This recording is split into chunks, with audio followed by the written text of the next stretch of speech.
Hi అండి, అందరికీ నమస్కారం. నేను హెడ్డింగ్లో ఏదైతే పెట్టానో ఆ రోజు హైదరాబాద్కి చంద్రబాబు, ఈరోజు ఏపీకి నారా లోకేష్. ఇది నేను మాత్రమే చెప్పడం లేదండి, ఇది నేషనల్ పత్రిక ది వీక్ అనే పత్రిక చంద్రబాబు గారి ఫోటో, లోకేష్ గారి ఫోటో కవరేజ్లో పెట్టి దాని గురించి ఒక శీర్షిక రాశారు. అయితే ఇక్కడ ఖచ్చితంగా లోకేష్ గారి గురించి మనం ఆంధ్రప్రదేశ్ ప్రజలు ఖచ్చితంగా ది గ్రేట్ అని చెప్పుకోవాలి.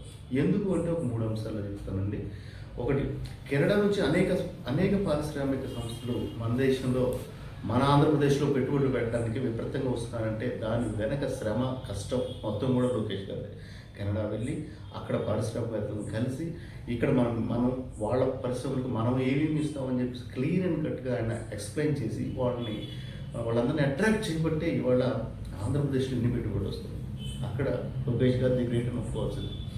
మరి ముఖ్యంగా భారతదేశంలో 30 రాష్ట్రాలు ఉన్నా కూడా ఆంధ్రప్రదేశ్కి ఎన్ని కంపెనీలు వస్తున్నాయంటే దీని వెనుక కష్టం మొత్తం కూడా నారా లోకేష్. ఇక రెండో అంశానికి వస్తే, 2 నెలల క్రితం మాక్ అసెంబ్లీ అని చెప్పేసి చిన్న పిల్లలతో ఒక అసెంబ్లీని క్రియేట్ చేయించి చూపించారు. దాంట్లో ఏంటంటే ప్రతిపక్ష నాయకులుగా ఉన్నవాళ్ళు వాళ్ళ నియోజకవర్గంలో ఉన్న సమస్యలను లేవనెత్తి ప్రశ్నలు అడిగితే దానికి ప్రభుత్వంలో ఉన్న ఎమ్మెల్యేలు కానీ మినిస్టర్లు కానీ ఎలా సమాధానం చెప్తారనేది చాలా రసవత్తంగా రక్తి కట్టించారు.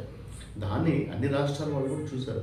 ఆ రోజు కూడా నేషనల్ పత్రికలన్నీ కూడా కవర్ చేశాయి ది గ్రేట్ లోకేష్ అన్నారు. ఇక ఫైనల్గా 3వ అంశం, మొన్ననే జరిగిన బీహార్ ఎలక్షన్లో మరి ప్రధానమంత్రి గారు నరేంద్ర మోడీ గారు స్వయంగా తన పార్టీలో తన ఎన్డీఏలో ఎంతమంది ఉన్నా కూడా లోకేష్ గారిని ప్రత్యేకంగా పిలిచి బీహార్ ఎలక్షన్లో క్యాంపెయిన్ చేయమన్నారు.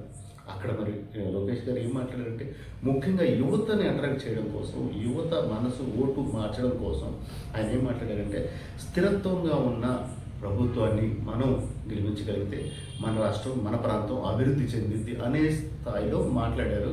మరి ఆ ఫలితాలు కూడా మనం చూస్తాం, ఎన్డీఏ ఎంత గ్రేట్గా గెలిచిందో. మరి దాంట్లో కూడా లోకేష్ గారు పాత్ర లేదంటారా?